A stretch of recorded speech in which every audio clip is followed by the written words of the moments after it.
خبره دا ده چې دا کم د دویم واده شوقیان دي دویم واده نه دی یو مجبوري ده مجبوري ځان ته خبره ده هغه نه در یادوم یو مسجد ده سترګې پټې دي روپۍ لري ازمش چمن والا وایي چې روپۍ پاتېږي ښځه دې پاتې شي عجب پر دواړو سترګو چې روپۍ پاتېږي ستا لور دې پاتې شي لا که دې دغه روغ پرېږدم ستا لور دې پاتې شي خدا نخواسته چې بل څوک یې وکړي دی مړ شي هغه پر ځوانه ځواني باندې. السلام علیکم ملګرو څومره هم ملګري د دویم واده شوقیان اکثر ډېر ملګري داسې وي چې د دویم واده ډېر شوقیان وي چې هغه خلک چې کومو خلکو سره پیسه وي مطلب غریب خلک چې کوم وي ډېر وي داسې چې یوه ښځه او بچي نشي ساتلی دا دویم واده شوقیان اکثر مالداره خلک وي دپاره یو ډېره سبق آموز واقعه ده نو ویډیو خپله هم وګورئ او مخکې ملګرو سره ضرور شریک کړئ راځئ د ویډیو طرف لږ ورځو. صحیح سلو سعید ابن مسیب دا تابعي و فقیه ډېر لوی عالم و د ده یوه لور وه لور یې د قرآن حافظه وه عالمه وه نو هغه وخت باچا هغه خلیفه عبدالملک د زوی دپاره مرکه ورته وکړه چې دا ستا لور ماته راکړه ده نه ورکوله بیا باچا ډېر دباو ورباندې کښېښودل نه یې درکول بله ورځ د ده یو شاګرد د سعید ابو وداع نومېدی نو هغه څو ورځې سبقه کې نه معلومېدی بیا څو اخبار راغلی ولې نه معلومېدی خیر خو به و هغه ولې اس کور والا مې مړه سوله نو بیا بس په هغه اخته ولم نو ول تا غږ ولې نه کوئ یا به جنازې له درغلي وي یا فاتحې له درغلي هغه مال حضرت تا ته ولې تکلیف در کوم نو بیا ورته ویلې بل واده کول غواړې ول ما ته څوک راکوي زه غریب سړی یم زه ملا سړی یم ول چې ګر سره پیدا شي کوې ول ولې نه کوم سعید لاړی ابن مسیب رحمه الله کور ته د خپلې لورې چې پوښتنه وکړه چې زوی هغه پلانی چې زما سره سبق ویلی دی عالم دی فقید دی پوه دی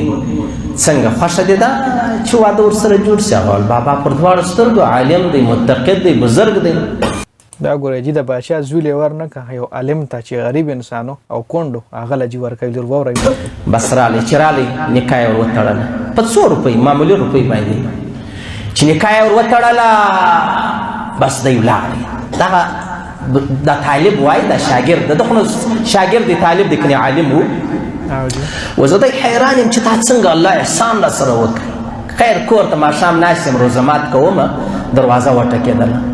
دروازه چې وټکېدله زه ورغلم الخیر والسعید یم مال سعید دروازه مې خلاصه کړه زما استاذ ولاړ دی مال حضرت خیر خیر تا به ویلې وایي زه به درغلی نه نه نه دا خبره نه ده ویلې ما ویلې یوازې کوروالا دې مړه سوله نو مناسبه نه ده چې ته یوازې ژوند تېروې دا د ده لور چې کومه ده هغه یې شاته ولاړه وله هغه یې داسې په لاس ورکړه ول دا ستا مبارک سار یې نکاح تړلې ده ولې یوازې مناسبه نه ده بس ما کور ته کوروالا را دننه کړله دروازه مې بنده کړه کوروالا مې له ډېره شرم حیا ګزاره سوله زما مور ژوندۍ وه بیا هغه د ناویانو بیا د بې د ډېره معافي هغه کپړې مپړې 3 ورځې سره تېرې کړې ده زه پر چت وختم اعلان مې وکړئ زما واده وشولو انا 3 ورځې بعد بیا ما ولیده ډېره پوه عالمه د قرآن حافظه وله نو خوشحالم ډېر سولم الحمدلله اوس په دې زمن کې زه ته څو خبرې کول غواړم اوله خبره دا ده چې دا کم د دویم واده شوقیان دي دویم واده نه دی یو مجبوري ده مجبوري ځان ته خبره ده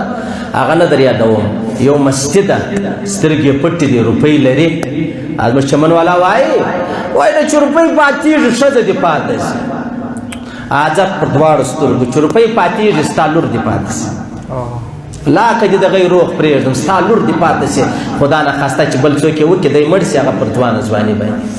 صحیح سلو نو یو سړی رالی بله حجرې لره چې رالی ژاړي مال ژاړه مه ته یې ورکې څه وکړه پر چې ژاړې ورور ول مولوي صاحب دویم واده مې وکړ مال ښه ښه بیا ول دویم واده چې مې وکړ نو بل اوس کور والا کښېنولم دا ولې کور والا زړې ول واده دې وکړئ ما ول و ول ښځه دې پیدا کړه ما ول و ول خوشحاله یې ما ول و ول داسې پر دا زنګانه وټکولم ول زما ستا سره وعده ده که ما هم سړی نه کې پیدا ما ستا سره وعده ده تورې څنګه ویل ول ما ستا سره وعده ده که ما یار نه که پیدا وکړم په تا نه ولیدی موت ودونه کوي خلکو لوڼې دی مفتي دي څه اوس یې ژړل وم نو څه وایه طلاقولی یې نشي وایي هغه ډېر زورور کور دی طلاقولی یې هم نشم مال ژاړه مه د ژړا مخکې به راغلی وای موږ یې نسو سر در خلاصولی دا اوس کې یو ځوان و کینسر بیماري و د کال یو نیمه څه نو بیا ډېر ناجوړه و نو دا راولاړ سو واده یې ور وکړي حالانکې سړی مریض یې نو کینسر مریض خو ډېره ګرانه مریض د الله دې هر چاته شفا ورکړي دا اوس هم یو سړي دې 15 ورځې پې ټېلفون کړی زما لور کلثوم نومېږي د بچی د 10-12 کاله ډېره ناجوړه ده او مور یې کینسر د خدای دپاره دعا راته وکړئ مونږ استعمال په دواړو سترګې کوو نو دغه هلک ته یې واده ور وکړي دا چې کینسر بیماري یې وه ځوان و چې واده یې ور وکړي نن یې واده ور وکړي 10 ورځې بعد مړ سو هغه بچی پاته سول نو د دا بچی د پلار سر نه خلاصېدی د دې بچی د پلار سر نه خلاصېدی د مور یې سر نه خلاصېدی بیا ولې موږ ته وایي تی تعلیم نه پکوئ تی د تعلیم خلاف یاست موږ څنګه خلاف یو موږ ویلی چې ته په کور کې یوازې شپې تېروې دغه زموږ بچی د دا ستا مبارک واده ښه خبره ده صحیح سلو ته اندازه ولګو پر دا بچی تر اوسه د واده د لاس نوکریزې لا نه دي ختمې سوي بیا کونډه سوله دا د چا دا پیښه جوړه کړله منن د الله له جانبه ده زما یقین دی ولیکن دا عقل هم یو شی دی که نه دی چې الله موږ ته راکړی دی اوس یخ دی ولې موږ کوټونه اغوستي دي نو خو د هغه به وایي چې الله یخ راوستلی بس ټیک ده صحیح ده زه به د غیر په یوه کمیس کې ګرځمه عقل الله در کړی دی نو په دې ځای کې ستا عقل چیرې وتښتېدی ولې وتښتېدی بالکل ډېر ښکلی بیان و جي ما له په ټیک ټاک مخې ته راغلو نو ما مې تاسو سره هم شریک کړم ډېر داسې خلک چې مطلب قبر له ورجوخت دي وایي سره پیسه وي نو یې ځوانې جینکۍ وکړي بیا 10 کاله پس 15 کاله پس هغه جینکۍ کونډې شي د هغې د ژوند چې کم وي هغه بس واپس پیکه پاتې شي بیا یې بل څوک ودی هم نه نو ودونه چې کوم دي دا لکه په اسلام کې 4.5 ودونه کولی شي خو هله کولی شي مطلب چې ړومبنۍ ښځه خوشحاله وي دا نه چې ړومبنۍ ښځې له ته حق نشي پوره کولی د ړومبنۍ ښځې خیال نشي ساتلی او ته دویم وادو کې د 2 ښځو حق نشي پوره کولی د 2 ښځو خیال نشي ساتلی ته دریم وادو کې نو دا بالکل بیا ناجایزه ده بیا هغه ښځو سره هغه جینکو سره ناجایزه ده کومې جینکۍ چې ته ودی نو داسې هم نه ده په کار ګوره چې که تاله پته وي چې زه اوس نشم برداشت کولی مطلب